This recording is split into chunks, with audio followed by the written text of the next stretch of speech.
Carlo, welcome, first of all. It's not your first time in Croatia, but this time we want to know more about you.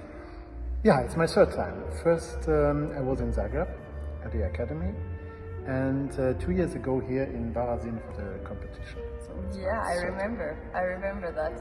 I remember. So let me ask you a couple of questions and see where this goes. With pleasure. Yeah? All right, so you have studied flute and conducting, right? Yes. So do you have a preference? How comes you chose both? And do you think that studying both maybe gave you a different perspective to music? And you also played violin, right? I played also the violin, but let's don't speak about it. Let's not speak about it's that. a long time ago. Okay, but, you can mention that, okay. But everything has somehow an impact. I mean, also if I stop to play the violin now, 20 years ago, I still understand what is going on. So for a conductor, it's important to understand a little bit how the violin is working. Also as a flutist, when we play violin pieces, what we use in our repertoire, to know a little bit how it works gives you another approach. About preference, I have to tell you, I always prefer what I'm just doing.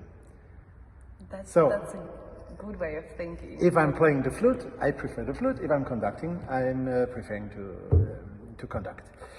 How it came, yeah, I was sitting in orchestra and I was I can say that, I was one of the difficult orchestra musicians. You were a difficult one. Yeah, like complaining about the conductors. And one day I said to myself, yes, if I can complain, I should try to do it myself.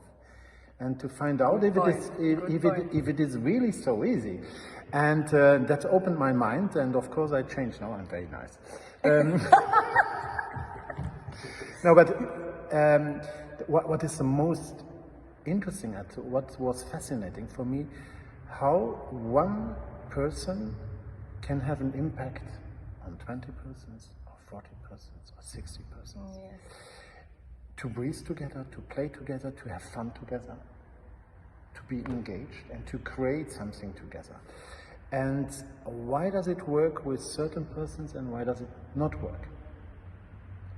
And sometimes it works with one and the next day it doesn't work. What is happening? What is this? And that was one of the points why I started to study conducting. And when I started to study conducting, it was not my purpose later to conduct. Okay. So it was first to understand, to get into, and I remember well when I can say I'm quite a modest person, and when my conducting teacher asked me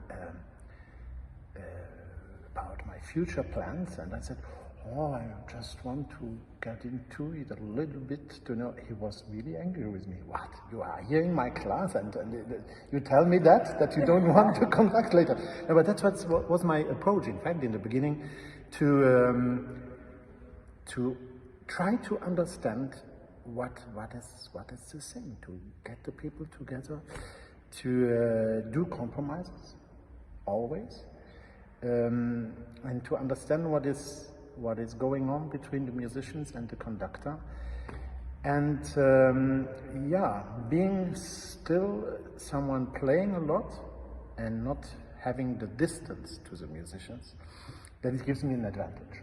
Because yeah. I see the conductor not anymore, and it was maybe 30 years ago, as of someone who can read and write, and the musicians are poor slaves sitting there doing what the big maestro is telling. So basically you didn't give up on your orchestral part of your career, you still sometimes play? Sometimes, yes, but it's not that I play now regular, but I still feel it. I mean, I played long time and I'm still doing chamber music and a soloist, but I'm still considering me as a flutist. Yeah. Not a conductor, but a conductor who is playing the flute and the flutist who is conducting. So that's for me something what goes together, and always in full respect of everyone, and that is not with the distance to them, but as one of them. Yes. Yeah, being one of them. Yeah. Like a sort of coordinator, and someone has to decide when to start playing. Someone has to make a decision. And to finish. So why not me? Yeah. And I think that's interesting, and that gives me a lot. That's another part of your question. It helped me a lot also as flutist to understand, as a soloist, how to play that the orchestra can understand me what I'm playing. Yes. And also in chamber music, it makes life much more easy. That I believe. Well, you said one very interesting thing, which is that you prefer to be now, in the now, and to do whatever you're doing now. I think this is a very important point, and I think that we underestimate this point as people, as musicians, very often. So I think it's very important, yes.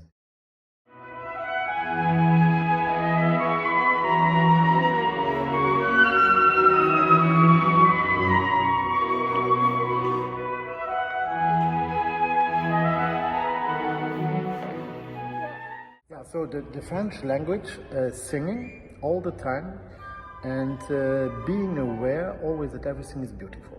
It's like with a French kitchen, it's like with a French car, everything is very beautiful. The fashion, the women, of course, yeah. Yeah, if it is always very effective, or that's another question, but it has to be beautiful, sounding well. And whereas the Germans have more this analytic approach, thinking about everything, and not each note should vibrate than the other one. There are things which are more important. They analyze the things, and that is, I think, the most big difference. And of course, the language. If you hear Dutch flutists, they don't have the same articulation than French flutists, because just of the tongue, or Italians or Germans who use the tongue in another way. And if you use the tongue like the Germans, you have other possibilities of color making, because the tongue is a little bit more behind in the mouth.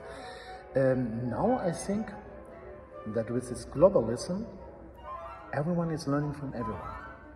And now also French musicians are making plans, are thinking about harmony, are analyzing. And it's not anymore how it was 30 years ago. So you think, do you think it's less, or do you think that this difference more or less completely disappeared by now? I think it's disappeared. What is a pity. Also with orchestras. I mean, you have still some orchestras where you can recognize immediately what orchestra it is. Like, yeah. And that's good. But that's very, very typical. So Vienna is very, very and traditional. that is nice. But with all the other orchestras, we have the very good ones, we have the good ones, the less good ones, wherever they are coming from. And now who is getting a job somewhere? It's not anymore you have to be French to get a job in France, you have to be German to have a job in Germany. That's not anymore the case. You have to be good. Do you really think so? Because it's, for example, for applications for orchestras and stuff, they are asking for a diploma from French university. That would be against the European law.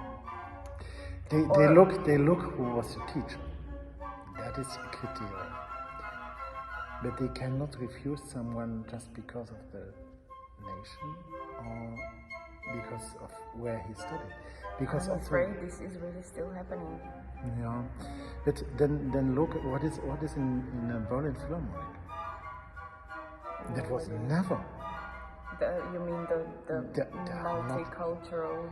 Yes. Look, they have a lot of Americans, they have French people. Let's look at our colleagues. They are not anymore from Berlin, how it was always. Our colleagues? Our colleagues. I wish they would be our colleagues. No, they are playing the same instrument. I wish they would be our colleagues. But, now, seriously speaking, but Galway was the first coming from outside. in this wind. And yeah, he had to struggle. And after, you know, Rieua was the first, and now we have a second soloist, not being German, not anymore in this tradition, like it was always that the teacher is preparing the person who will get the job when he will be retired. That's not it. Okay. And we saw in the past also discussions about people getting a job and then being refused after 1 year because it didn't fit in there. Yeah, that's still happening, of course. Yeah. So there are two goods. There is one good side, that there is an openness for everybody. On the other hand, what is a pity if the specific sound of an orchestra is lost. You know, for example, when I'm teaching Dutilleux, I always tell to the people, could you listen please to Rieua, to get this sound, to imagine a real French flautist, like it was 30 years ago, and to listen to Daphnis played by a French orchestra.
So I have one more question, last but not least, and these days a very popular one.